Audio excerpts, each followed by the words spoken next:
Hello students. आज हम chapter 2 पढ़ेंगे, chemical bonding and structure of molecules. ये CSIR नेट और सेट में केमिकल साइंस पे बहुत ही ज़्यादा इम्पोर्टेंट टॉपिक है। इससे बहुत ज़्यादा क्वेश्चंस आते हैं, तो इसे हम अच्छा से पढ़ेंगे। बिल्कुल फोकस करके पढ़िएगा। तो सबसे पहले है, what is chemical bonding. Chemical bonding होता क्या है? That each atom involved in bonding, her atom involve होगा बॉन्डिंग में, requires stable configuration. Stable configuration means जैसे कि हमने पढ़ा है, फर्स्ट पे 2 होने चाहिए, शेल पे उस पे 8 फिर 18, है ना।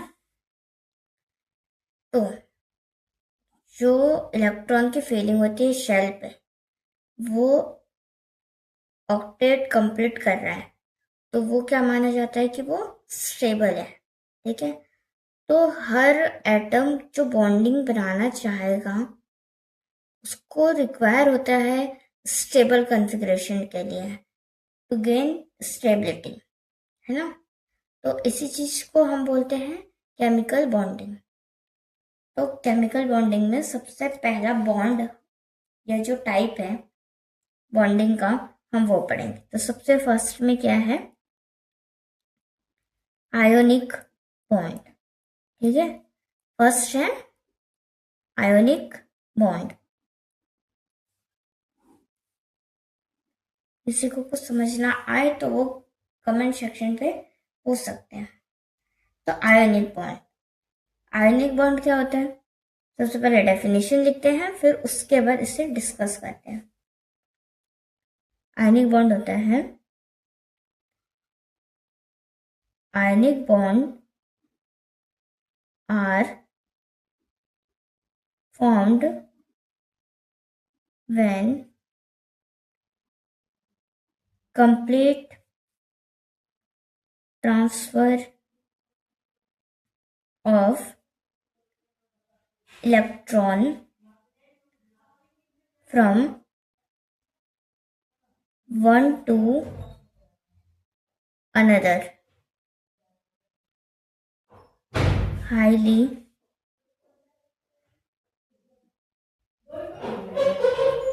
electronegative atom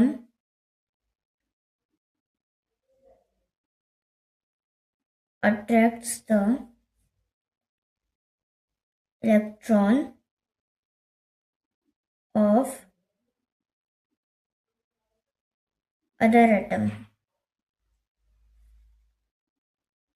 then they makes bond। तो आयनिक बॉन्ड क्या होता है? ये फॉर्म होता है जब कंप्लीट ट्रांसफर ऑफ इलेक्ट्रॉन होता है from one two another highly electronegative atom. ठीक है, हाईली इलेक्ट्रोनेगेटिव एटम अट्रैक्ट करता है इलेक्ट्रॉन अदर एटम से। ठीक है, तो वो बनाते हैं बॉन्ड, तो उससे हम बोलते हैं आयनिक बॉन्ड। इसका एग्जांपल देख लो। इसका एग्जांपल है, अगर सोडियम है और ये है Cl2।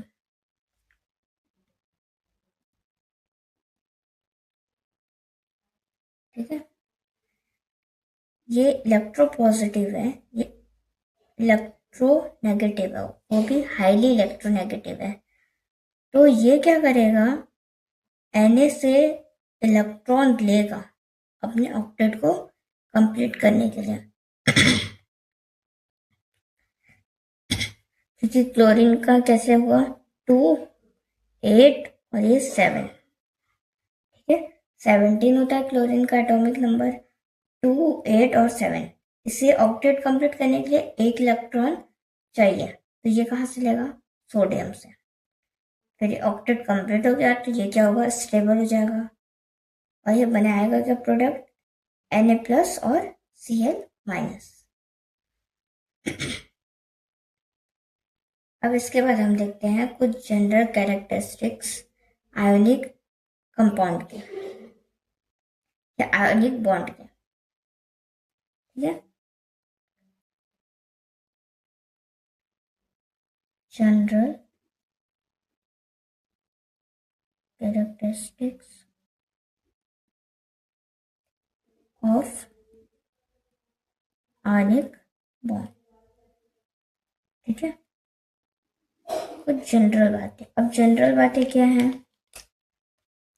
सबसे पहले हम किसके बारे में बात करेंगे? इसके मेल्टिंग पॉइंट। ठीक है, फर्स्ट क्या है? Melting point.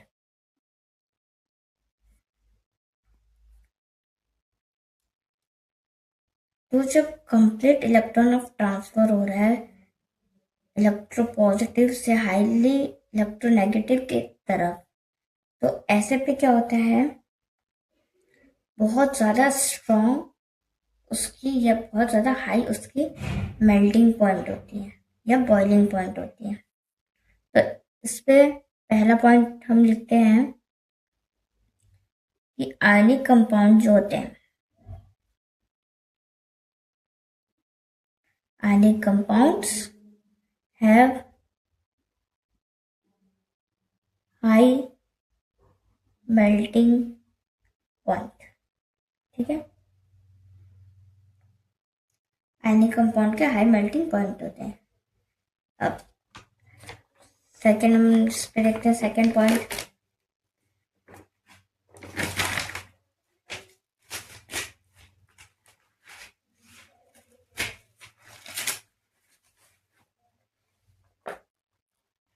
ठीक है, सेकेंड पॉइंट है मेल्टिंग पॉइंट के लिए the electrostatic force of attraction between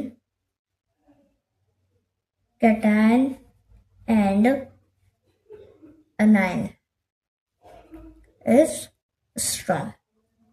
अब यहाँ एक वर्ड आया है इलेक्ट्रोस्टैटिक फोर्स। ठीक है, यहाँ पे आप लोग देख रहे होंगे एक वर्ड है इलेक्ट्रोस्टैटिक फोर्स। तो इलेक्ट्रोस्टैटिक फोर्स क्या होते हैं? जब कोई कैटायन या अनायन, ठीक है, कैटायन अनायन को बहुत ही फोर्स के साथ उसे अट्रैक्ट करके रखना, ठीक है, फोर्स लगाना उस पर, तो वो क्या होता है? Electrostatic force. इलेक्ट्रॉन्स पे कैटायन अनायन पर फोर्स लगाना, फोर्स ऑफ अट्रैक्शन, वो क्या कहलाता है? Electrostatic force. तो आयनिक कंपाउंड पे जो कैटायन अनायन है उस पे इलेक्ट्रोस्टैटिक फोर्स बहुत स्ट्रांग होता है, मतलब वो उसे बहुत स्ट्रांगली बाइंड करके रखता है। ठीक है, अब ऐसे कौन कौन से फैक्टर हैं जो मेल्टिंग पॉइंट को इफेक्ट करते हैं आयनिक कंपाउंड के? ठीक है, तो इसे हम देखते हैं factors affecting the melting point of ionic compound। ठीक है, जब हम मेल्टिंग पॉइंट पढ़े अभी आयनिक कंपाउंड के लिए, उसे कौन कौन से फैक्टर अफेक्ट करते हैं? तो सबसे फर्स्ट पे है इस पे the charge on the ions. ठीक है, जो plus charge minus charge means जो कैटायन और अनायन है, ठीक है, उसके जो चार्ज है उस पे जो चार्ज लगते हैं वो अफेक्ट कर सकते हैं किसी भी आयनिक कंपाउंड के मेल्टिंग पॉइंट। अब कैसे होता है ये?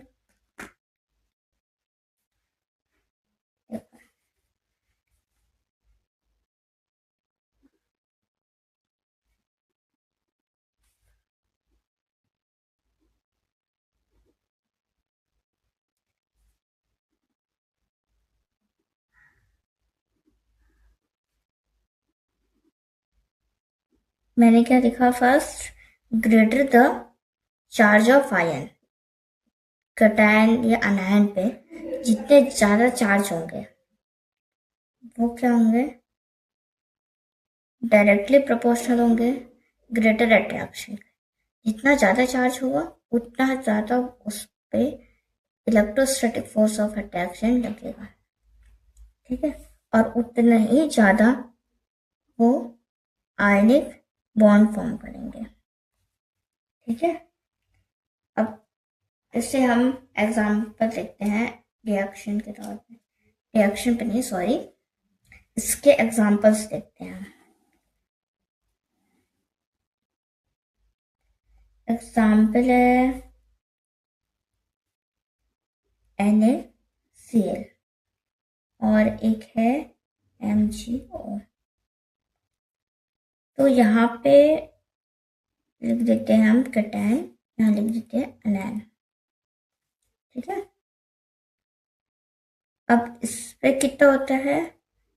कैटायन Na पर +1 और Cl पर -1। Mg पे कितना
तो कोवलेंट बॉन्ड पे सिंगल बॉन्ड बनता है, डबल बॉन्ड बनता है और ट्रिपल बॉन्ड। ठीक है, सिंगल बॉन्ड के एग्जाम्पल पे आते हैं H2 और Cl2। ठीक है, डबल बॉन्ड पे आते हैं O2 और CO। ट्रिपल बॉन्ड पे आते हैं N2C2H। ठीक है, अब कोवलेंट बॉन्ड के लिए डेफिनेशन कैसे हम लोग लिखेंगे? When two non-metal atom come close, instead of transferring electron। ठीक है, जैसे कि आयनिक बॉन्ड में होता था, लाइक आयनिक बॉन्ड दे शेयर इलेक्ट्रॉन, दे शेयर देम। तो इस कोवलेंट बॉन्ड कब बनता है? जब दो non metal atom come close आते हैं, क्लोज, और ट्रांसफर करते हैं इलेक्ट्रॉन्स एक दूसरे को, या शेयर करते हैं इलेक्ट्रॉन्स। ठीक है, आयनिक बॉन्ड में क्या हो रहा था? जो एटम्स तो थे उस पे, लेकिन जो ज्यादा इलेक्ट्रोनेगेटिव था वो क्या कर रहा था? इलेक्ट्रॉन्स जो इलेक्ट्रोपॉजिटिव थे उस पे से वो इलेक्ट्रॉन सारे ले रहा था अपने तरफ। लेकिन कोवलेंट बॉन्ड पे क्या होता? बराबर शेयरिंग होते हैं, है ना, अपने स्टेबिलिटी के लिए, अपनी स्टेबिलिटी कंप्लीट करने के लिए इस पे शेयरिंग ऑफ इलेक्ट्रॉन हो रहा था। और उस पे क्या हो रहा था? Complete transfer of electron. किस पे? आयनिक बॉन्ड पे। अब इसका सेकंड डेफिनेशन हम लोग देखते हैं। ठीक है, sorry, this shared pair of electron holds the atom together forming a covalent bond.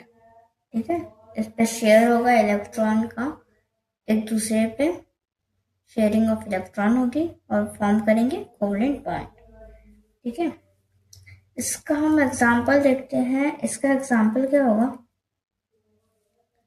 जैसे कि हो गया H2 एटम, H2 मॉलिक्यूल है। ठीक है, इस पे देखो हाइड्रोजन के पास एक इलेक्ट्रॉन प्रेजेंट होता है, दूसरे हाइड्रोजन के पास एक इलेक्ट्रॉन। ठीक है, तो ऑक्टेट या स्टेबिलिटी कैसे कंप्लीट होती है? फर्स्ट शेल पे 2 होने चाहिए, 8 होने चाहिए, फिर 8 होने चाहिए, फिर 18 होने चाहिए। तो इन्हें कितने चाहिए? 2 इलेक्ट्रॉन्स चाहिए। कितने चाहिए? 2 इलेक्ट्रॉन्स चाहिए। ये हमने फ्लैश ऑन कर दिया। ठीक है, सॉरी वो थोड़ा सा भूल गई थी मैं। ये यहाँ पे हाइड्रोजन के पास एक इलेक्ट्रॉन है, यहाँ पे हाइड्रोजन के पास एक इलेक्ट्रॉन प्रेजेंट है। ठीक है, तो ये अपने आप को स्टेबल करने के लिए क्या करेगा? इससे एक इलेक्ट्रॉन मांगेगा, तो ये क्या करेगा? अपना एक इलेक्ट्रॉन इससे शेयर कर देगा। फिर क्या करेगा? अब इसे भी स्टेबल होना है, तो ये क्या करेगा? ये अपने